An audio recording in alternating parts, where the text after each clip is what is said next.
Welcome. I'm Halcyon, and this is Hug Nation. This week, I've got all sorts of things to talk about. No central theme, really, except for gratitude. Gratitude for life, gratitude for everything that is falling into place and being revealed in the wake of Burning Man. So much of... And, you know, some of the things being revealed are not all yummy, perfect, what you would consider traditional gifts. But they are gifts, as the revealing and the learning and the obstacles end up becoming tools for growth. I am still recovering from Burning Man, and when I say recovering, I that's probably the wrong word. I'm still soaking in and feeling and it's kind of like, after a big workout, and the muscle, when it recovers, it comes back stronger. And I feel like that's how my spirit is after Burning Man. I feel like I'm broken down and I come back stronger. And I love and hate paying attention to online conversations about Burning Man, because there's so many people that are sharing these difficult to communicate experiences of growth and bliss and mind expansion. And then there's also people who just are so negative and so snarky, and you feel like, why does this online conversation so foreign from anything I experienced at Burning Man? So, and there are times when someone will say some comment and I'll want to respond or reply. And usually I take a breath and I go, this is probably a troll, someone who's trying to piss people off, which is I just think that is the worst extension of Burning Man snarkiness. People who intentionally try to get a rise out of people by saying things that, trigger them. Or post a picture of them. How do you like my new costume? And it's covered in feathers and glitter. And then so people, they, lose their shit. But occasionally I will hear something and it will make me I'll want to chime in, and then often promptly unsubscribe from notifications when they get too out of control. But there was somebody that I saw someone post a beautiful picture of the piece In Every Lifetime I Will Find You, which was this 25-foot tall polished metal sculpture of these two lovers. And it was gorgeous, and so many people resonated with it, and to be honest, I actually never got out to it. I saw pictures when I got back and was like, wow, that is so pretty, that is so touching. And that title is ache in the heart. And someone posted a picture of it on one of the Burning Man groups, and the first comment response I believe was, heteronormative, unrealistic body images shining in the sun. Fuck that. Somebody please build a sculpture of 3 or more mixed-aged and non-model typical figures engaged in an intimate human moment, and make it 75 feet tall and shooting lasers. Make a big human figure piece for everyone whose bodies have been avoided in contemporary art. I had to comment. Not because I feel like their desire to see their body type represented in art wasn't a legitimate desire, and that their frustration with seeing Michelangelo's David type bodies all the time and wanting to see themselves, sure, that's a totally reasonable frustration. But what I wrote to them is somebody, when you say somebody should at Burning Man, that somebody is you. It's like the very model of what makes Burning Man work is that Doacracy, that philosophy that if you think something's missing, then you bring that thing. It does no good to complain or whine you're empowered to make a difference. You're empowered to change things. You say, man, there should be more bluegrass at this place. There's too much techno. There's not enough live music. Well, guess what? You're empowered to bring a stage or bring a band or recruit musicians or do whatever it would take to add whatever magic ingredient you think is missing. And if you think there should be sculptures that include non-heteronormative, non-model type bodies, then sweet! Welcome to the artist role. I know that I don't see myself as a sculpture artist, but I see myself as an artist. And the creation of pink art, or the impetus for pink art, was that feeling of there's something that I wished there was more of. I wish there was more places where you could sit and talk and have nice lighting and feel accepted and warmth and love and this kind of vibe that I thought was a core part of what the Burning Man principles fostered, but I wanted more places where I felt deeply, and so that's what I brought. I didn't say, man, there's too much boom boom music and flashy lights and not enough places where I can hang out. Guess what?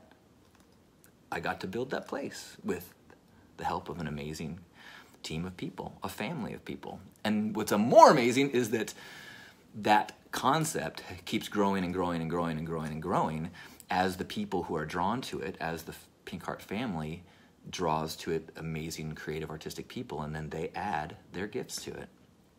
And it just gets more and more magic. And that's the microcosm of the Burning Man macrocosm. Everybody goes, ooh, you know what would make this better? Ooh, you know what would make this better? You know what would make this better? Brrr, magic. Speaking of I am an artist, I had a cool treat this week when I got a note from a woman named Nancy Ratinsky, who is an art teacher for elementary school. And she took the words that I spoke in a Burning Man tips and tricks video about I am an artist and you are an artist, and she took the words and she made it into a poster that she hangs in her classroom. And she said that additional art teachers have been putting this poster in their classroom. And I was just like so flippin' touched. I want to read the words on the poster. It says, too often I see people show up and they kind of have the feeling they're not an artist. Let go of that definition of what an artist is. You might not put paint on a canvas. Being an artist is seeing the world as an opportunity to actively engage, to participate.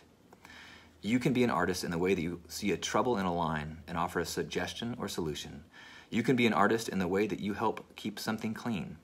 You can be an artist in the way that you help someone.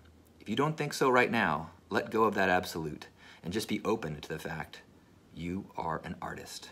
You're magical. There is a creative fire that's burning inside you, and I can't wait to see what you create and say and share. Oh man, like makes me kind of.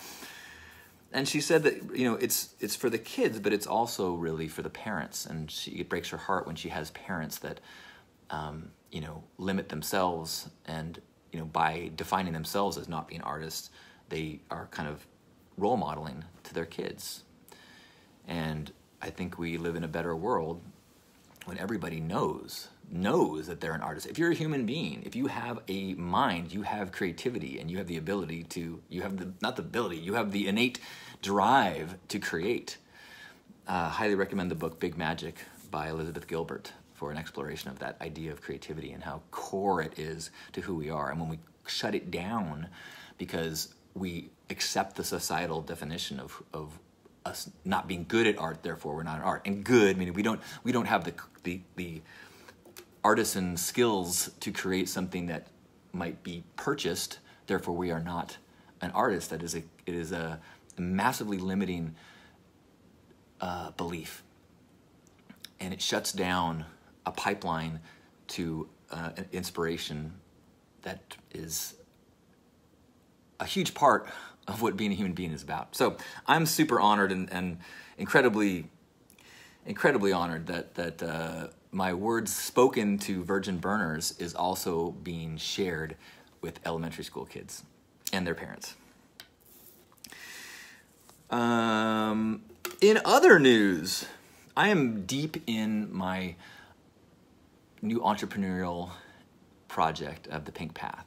I've got these 5 amazing people, my premier and first crew of voyagers, explorers, brave souls that have trusted me to take them on this 12-week journey. And 1 week down, and I did a video after the first meetings last week where I was so excited. I was so stoked, and I mean, I feel like myself and these crew is already growing so much. I'm like, uh-oh, hope we can keep this up, because it feels really good right now. And it's also taken up a lot of my time and my emotional and mental energy, which is great. That's what I want. That's by choice. And so there's a lot of things that are, like, often on Hug Nation each week I talk about whatever's going on in my mind, but right now there's a lot that's in my mind that is not really in the category of shareable because of the container that we've created to go through this journey together. But there's one thing I did want to share, which is one of the kind of anchor points of the whole program is a series of I am statements, a series of things that you say about yourself that either define who you are or define who you want to be. And it's based on a piece that was in my first book that was, like, I think it was called, like, Letter to Myself to Remind Me Who I Want to Be Each Day. And it was a series of statements, some of which I feel really solid on, and some which are just, I need reminders of. And, like, the first statement on my list is, I'm a vessel of love. And I find that even if I start the day just with that one reminder, it changes the course of my whole day.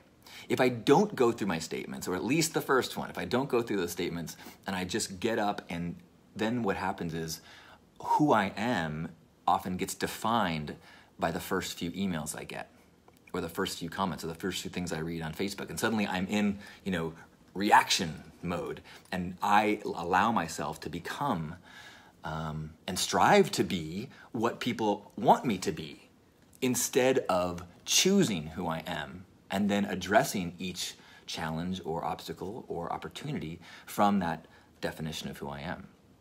So that's become, as I built this thing together, that list of statements is kind of the foundation of the whole Pink Path. And one of the things that I've been enjoying is those statements are a living document, and there's something that as you do them and you read them, if it doesn't resonate, or you edit it a little bit, or if there's something that is affecting you and those statements aren't addressing it, it's like, we'll add a new one. And so I've had a cool experience over the last, as I've been doing this alongside with the participants, of adding a statement to help me deal with things. I was in the after Burning Man excitement and sharing about what went right and what went wrong. I was having some moments where I was feeling criticized, and I was struggling with it. And so I kind of got myself in a little bit of loop in my head, and so I made a statement that was something like, I listen to criticism when it helps me grow, but I'm not responsible for what other people think. Oh, that felt good. Yeah. Okay. And there was another one that I wrote that has been on my list for a long time. It was actually in the book, and it said something about I face obstacles and look for opportunities for growth. And as I've been doing this program, and as I've been working through things in my life and encouraging others to work through these things, I realized that facing obstacles creates a discomfort often, and you getting into places that are frustrating and challenging, it doesn't feel that good. And I've become super aware that you can shift the awareness of that discomfort from one of, like, I want this to stop, to a reminder of, or a reflection, like, ooh, I'm being strong right now. I'm in my warrior path. I'm out of my comfort zone. The fact that I feel this way is a pat on the back and good job. You're doing it. So I edited my I am statement to say, I courageously face obstacles and frustration and look for opportunities for growth. And so I added the courageously word to remind me of that, that as, you know, if there's something that I don't want to do, or there's a conversation I don't want to have, or there's something that's like, I'm gonna do it. I'm gonna look for the growth opportunities. And as I'm in that place that is not super fun, I'm gonna acknowledge my courage to do so. So I don't know. I think that it's a really important, whether you meditate or read in the morning. I often will listen to lectures by, you know, Ram Dass or Alan Watts or somebody like that, or something that is positive and uplifting to set the tone of the day instead of letting the world set it for you. On behalf of Grandpa Caleb and all the Love Warriors, happy Hug Nation. I love you.